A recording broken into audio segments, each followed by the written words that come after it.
পর তুমি যদি পুরোপুরি কমফোর্টেবল হও যে ঠিক আছে আমি আমার এন্ড থেকে সর্বোচ্চ করছি, আমার আর নতুন করে করার কিছু নেই, দেন সেই ভিডিওটা আমাকে তুমি পাঠাবে।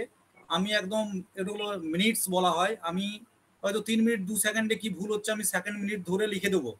আমি যেরকম ফিডব্যাক দিই, ফিডব্যাক দেবো, সেটা তোমার কাজে লাগবে। যারা করছে দু একজন আছে যারা পাঠায়, কিন্তু এরকম নয় যে ভিডিও পাঠিয়ে দিলে মানে একটা প্র্যাকটিস করলাম তাহলে পাঠিয়ে দিই, এরকম করলে তোমারও টাইম নষ্ট আমারও টাইম নষ্ট, মানে আমার তো টাইম নষ্ট। তুমি 2বার 5বার 7বার দেওয়ার পর ধরো আর্টিকেল বা প্রিভিজেশনের উপরে একটা ভালো লেসন দিলে, বা তুমি আমার পরিবেশের উপর দিলে, যেটার উপরেই দাও না কেন সেটাতে তুমি তোমার এন্ডে পুরো স্যাটিসফাই হবে। নিজে আগে দিচ্ছ 2বার 4বার, তারপর তুমি ভিডিও রেকর্ড করছো, রেকর্ডিং এর সময় যখন আমরা অন স্ক্রিন থাকি আমাদের কিছু প্রবলেম হতে থাকে, আমরা অতটা কমফোর্টেবল নই সবাই। সেইটা ওভারকাম করার পর যখন মনে হবে এই ভিডিওটা পাঠানোর মতো, তখনই পাঠাবে। তাহলে তুমি প্রথমে রাফলি প্র্যাকটিস করছো, তুমি বাড়ির বড়দের সামনে, বন্ধুদের সামনে, পিয়ার গ্রুপের সামনে প্র্যাকটিস করছো, ছোটদের সামনেও প্র্যাকটিস করতে পারো, প্র্যাকটিস করে করে তুমি সড়গড় হয়েছো। এরপর তুমি ভিডিওটা করছো, ভিডিওটা করে দেখলে যে তুমি স্যাটিসফাই হলে না, তুমি যখন পড়াচ্ছিলে তখন ঠিক হচ্ছিল, ভিডিওর সময় হয়নি, তুমি আবার পড়াও। এরকম করে যদি কারো ডাউট থাকে, ডাউট না থাকলে কোনো অসুবিধা নয়, আমার পাঠাতে এরকম কোনো ব্যাপার নয়। তুমি নিজের এন্ডে দেখো যে যে স্কিলগুলো বলা হয়েছে প্রতিদিন, যে স্কিলের কথা বলা হয় সেই স্কিলগুলো টাচ করছে কিনা। আমি প্রতিজনের যে ইভ্যালুয়েশন করি, আমি মার্কিং স্কিমটা একবার বলে দিচ্ছি যারা জয়েন হয়েছে।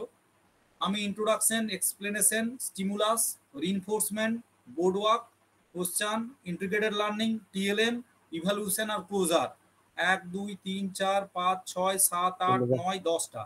আমি 10টা দেখি। আমি আগেও বলেছি যে যতই বলুক যে আমার স্কিল বলো, কম্পোনেন্ট বলো, হচ্ছে কি হচ্ছে না, আমি বারবার দেখতে চাই। তুমি যে দুটো তিনটে আমি আজকেও রিমাইন্ড করে দেবো, সেই দুটো তিনটে শুধু দেখো। যেমন ইন্ট্রোডাকশন তো সবাই দিচ্ছ, ইন্ট্রোডাকশনে দিচ্ছ পূর্ব পাঠের যে জ্ঞান সেটা আছে কিনা একটা কোশ্চেন করলে, তাহলে সেই প্রশ্নতে কি লাভ হচ্ছে? তুমি ইন্ট্রোডাকশনটা শুরু করেছো, সেটাতে হিট করছে, একটা কোশ্চেন পুট করছো যেটা প্রিভিয়াসলি জানে, সহজ কোশ্চেন হতে পারে। এটা কিন্তু এরকম নয় বাচ্চারা কেমন আছো, তোমরা ভালো আছো, আমিও ভালো আছি, এটা কিন্তু নয়। ওটা তুমি জাস্ট বোর্ডে লেখার জন্য ইউজ করছো, শ্রেণী লিখছো, বিষয় লিখছো, আজকের পার্ট শুধু লিখবে না, ওটা ম্যাক্সিমাম জনাই ঠিক করছো, তোমরা বাকিরা যারা নতুন আছো ওরা দেখে নেবে।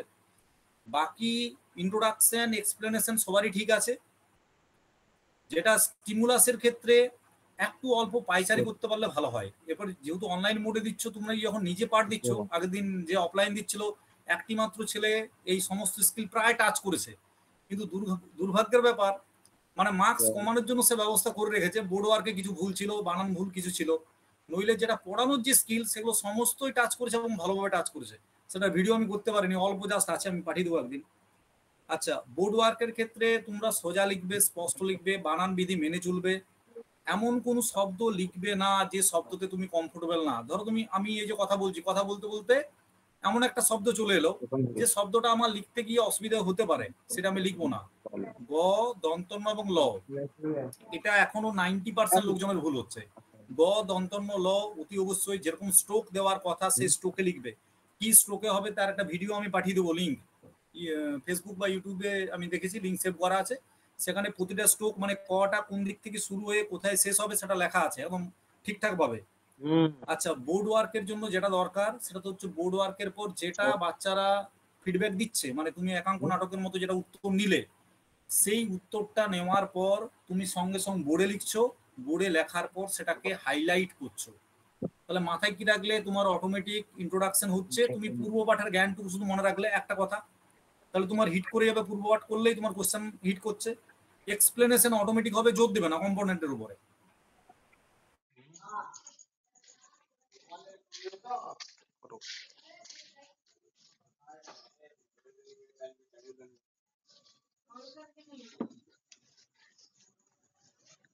তো যদি কিছু ইন্টারাপ্ট হয় তাহলে তোমরা জানাবে বা মেসেজ করবে। আশা করা যায় নেট থাকবে, দেখা যাক। আমি একটু ভিডিওটা অফ করছি, নাহলে খারাপ দেখাবে। তাহলে তোমরা ইন্ট্রোডাকশনের ক্ষেত্রে বললাম এক্সপ্লেনেশন অটোমেটিক হবে। স্টিমুলাসের ক্ষেত্রে যে ভয়েস মডুলেশন বা পজ, আমি এই যে কথা বলছি অটোমেটিক যে থামছে, এটা তোমাদেরও থামবে তোমরা যখন আস্তে আস্তে কমফোর্টেবলি হবে।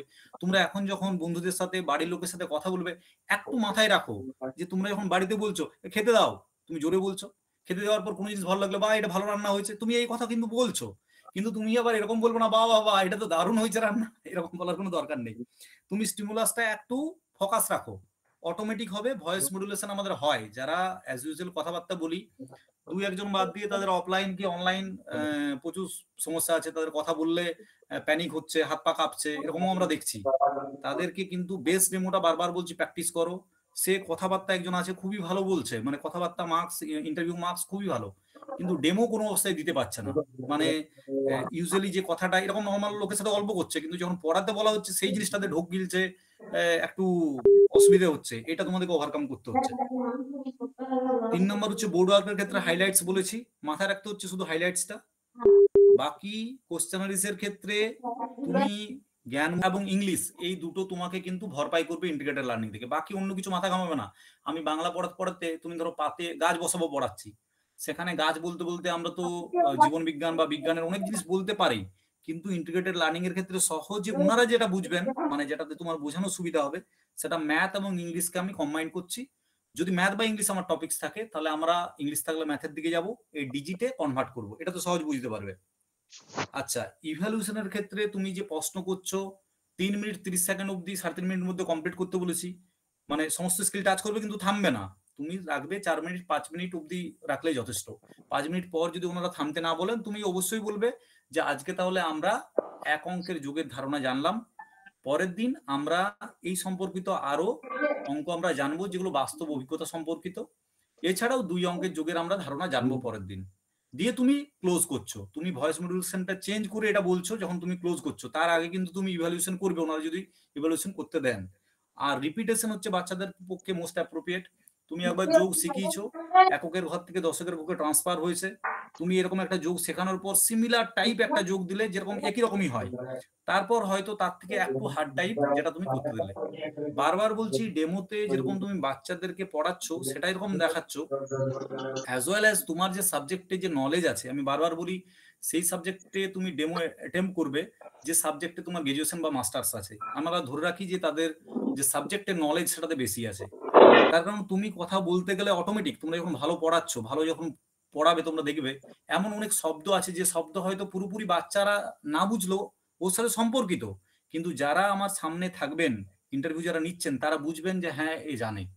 আমি রম্বস আর বর্গক্ষেত্র বললাম, তুমি রম্বস আর বর্গক্ষেত্রের ডিফারেন্স বললে, একদম চতুর্ভুজের থেকে শুরু করলে, কেন এটা 2 ডাইমেনশন, কেন 3 ডাইমেনশন বললে, তিনটি বাহু দ্বারা সীমাবদ্ধ সামতলিক ক্ষেত্রের চিত্রকে বলা হয় ত্রিভুজ, এই যে ক্ষেত্রের একটা বলছো 2 ডাইমেনশন কেন, এটাকে যদি 3 ডাইমেনশনে যায়, আমি একদিন জিজ্ঞেস করেছিলাম তোমাদেরকে কিনা জানি না, যে বৃত্ত আর রসগোল্লার মধ্যে কি ডিফারেন্স, তাহলে তুমি যেখানে অপশন পাবে সেখানে তোমার নলেজটা শো করবে, কিন্তু কোথাও শো অফ এরকম নয় যেন মানে খারাপ দেখায় যে তুমি জোর করে একটা শো করলে, এরকম নয়।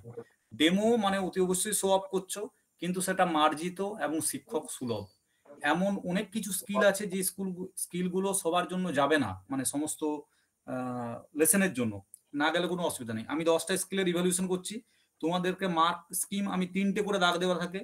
প্রথম যদি হিট করো, প্রথমেরটাতে আমি হিট করলে একটা টিক দিই, যে 3টেই টিক চিহ্ন পাবে, মানে আমি যেটা পাঠাই, আমি আজকে যেটা মেন গ্রুপ সেখানেও একটা ফিডব্যাক পাঠিয়ে দেবো, সেগুলো যদি 3টেই টাচ করতে থাকে তাহলে আমি সব ঠিকঠাক তোমার স্কিল টাচ করছে।